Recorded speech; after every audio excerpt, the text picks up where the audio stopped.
Batman Arkham Asylum is some next level stuff. It pushed superhero games past what anyone even thought was possible, not just technically with graphics and character models that felt truly next gen for the time, but also with stellar art direction that feels timeless, yet captured too in this little point in game history. Most people already know that this is a monumental release in the history of Batman games, and it's a genuine shame that what we got a decade later is something so uninspired, bland, and frankly, disappointing. I really do think it's important that we give ourselves a bit of a palate cleanser and look at something truly fantastic, in the hopes that maybe one day we'll get something just as fresh and exciting for Batman fans. This amazing Batman game released just 9 years after Spider-Man 2000, which I actually also made a video on. You should totally check it out, by the way. It was my first ever YouTube video and I worked really hard on it and I really put myself out there and... Anyway, what was I saying? Oh, yeah, this game changed my life. Let's get right into just exactly why this game is so influential, starting with the initial development. Good superhero games of the time were rare outliers in the gaming landscape. Big companies saw huge opportunity to capitalize on their superhero IPs by crossing over into video games. It makes sense too. I mean, you can create a far more engaging and interactive piece of superhero media through a video game when players can directly control their favorite comic book characters. Instead of watching them do cool things, you're the one in control. This is a highly popular route for big companies to take to expand their character-based brands. Warner Bros., the owners of everything Batman, collaborated with Eidos Interactive and thus Rocksteady to make a brand new Batman game for next-gen consoles, the PS3 and Xbox 360. Development for Rocksteady was tough, just fresh off the development from their hit title, what is this? Urban Chaos Riot Response? Alright, I gotta look this up real quick. Okay, Metacritic 73, that's not bad, that's a decent score. IGN gave it a 7.9, that's pretty typical. Not surprised. Famitsu gave it a 31 out of 40? What does that mean? Rocksteady brought back iconic voice actors from the beloved animated series with Kevin Conroy as Batman, Mark Hamill as the Joker, and Arlene Sorkin as Harley Quinn, which really helped legitimize their game as the definitive Batman experience.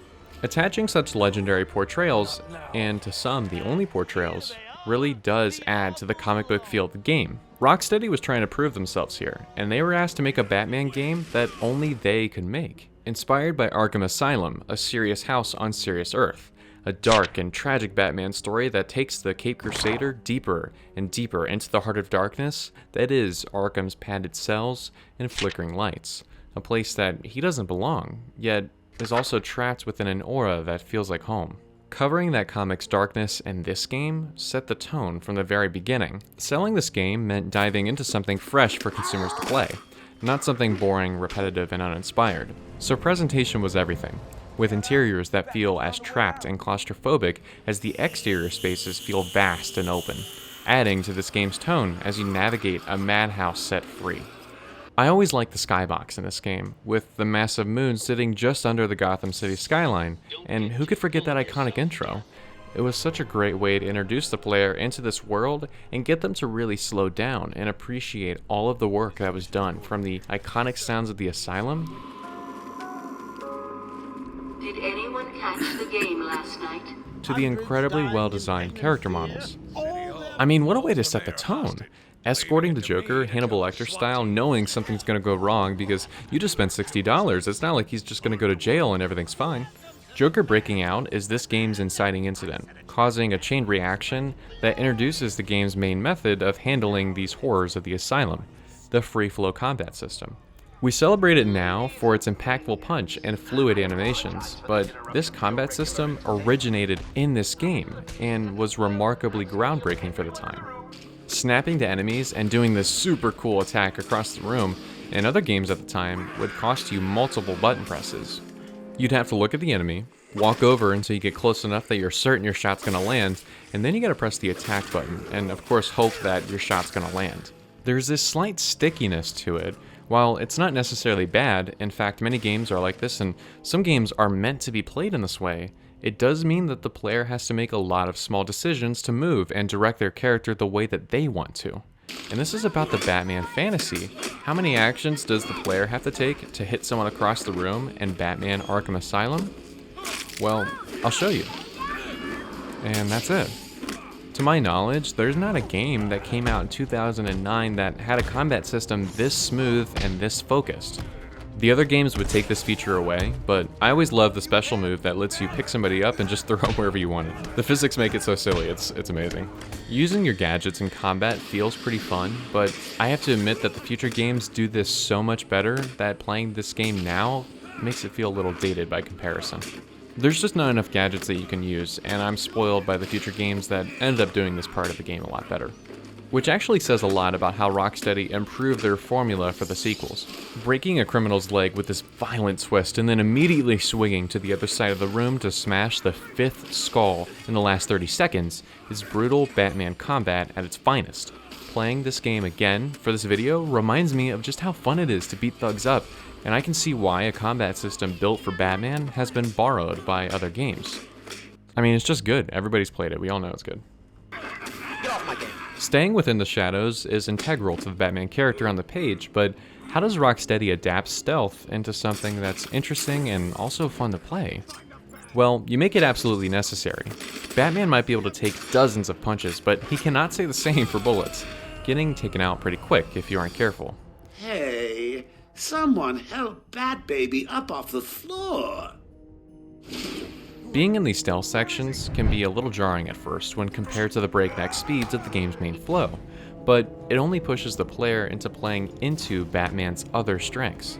Batman's not just some big brute that only punches his way through obstacles, he outsmarts them too.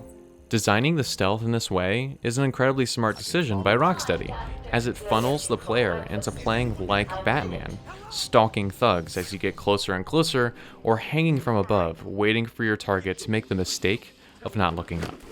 What are you doing?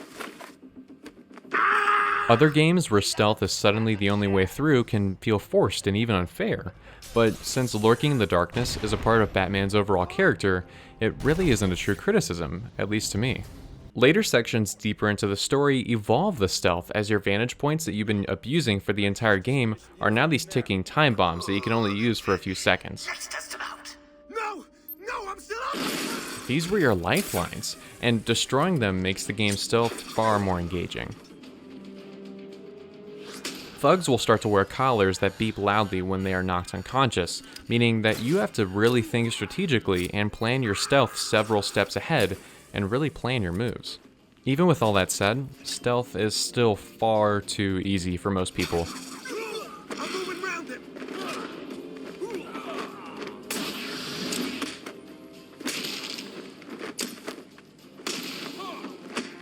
Flank him.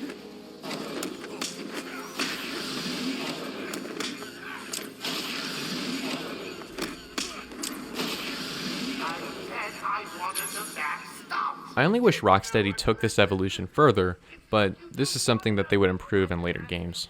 Many famous Batman stories push Bruce to his absolute limit, with The Dark Knight Returns showing us an older Batman grown tired of crime, and The Long Halloween showing us a Batman stuck fighting a serial mystery that even he can't solve.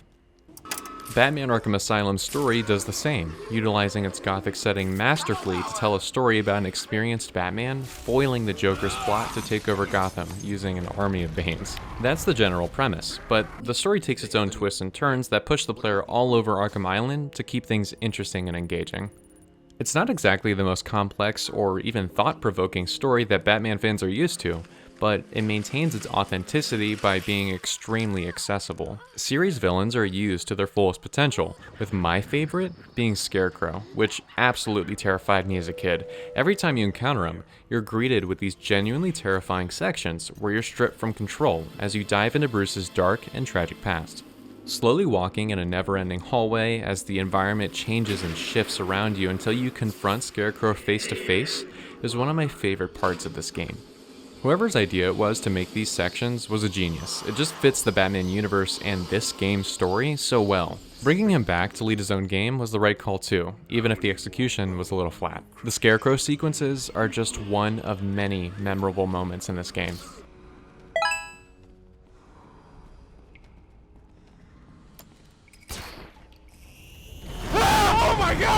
Oh my god!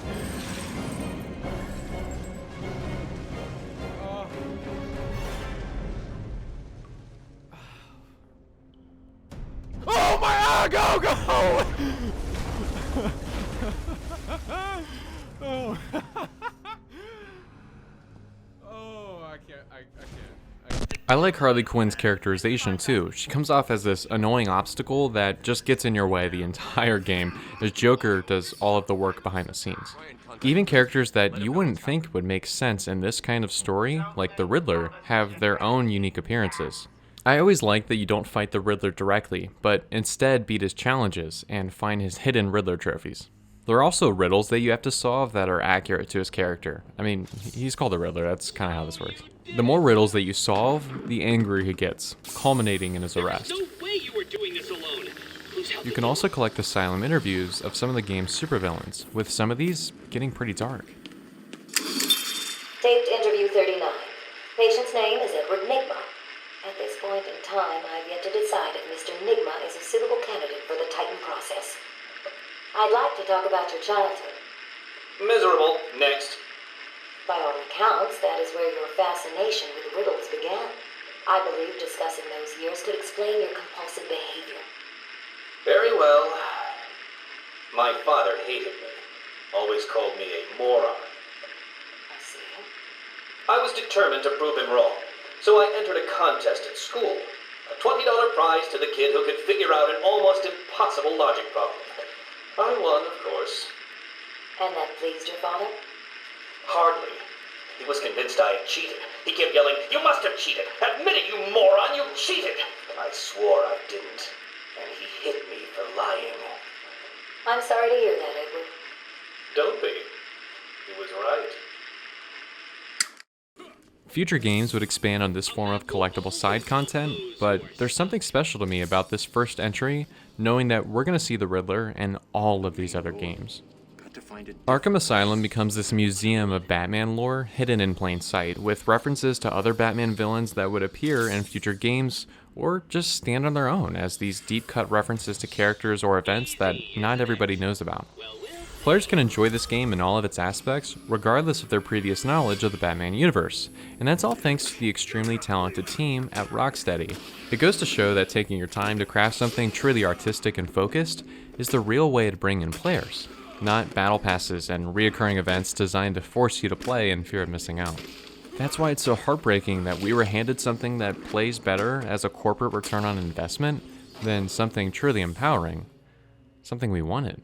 2009's Batman Arkham Asylum started a series of games on its own, but it also opened the doors for other companies to try making their own original superhero games, with many still in development today that gamers and comic book fans can all get excited about.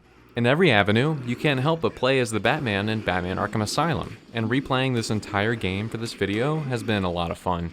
I mentioned in my last video that I could talk about other superhero games if you guys were interested, but I kind of forgot the fact that I said that in my first ever video, so I just did it anyway because not a lot of people are really exposed to this channel, and I'm proud of the stuff I make and share. Maybe this time, now that we have a small little community, I can get some of your opinions on future titles for me to talk about.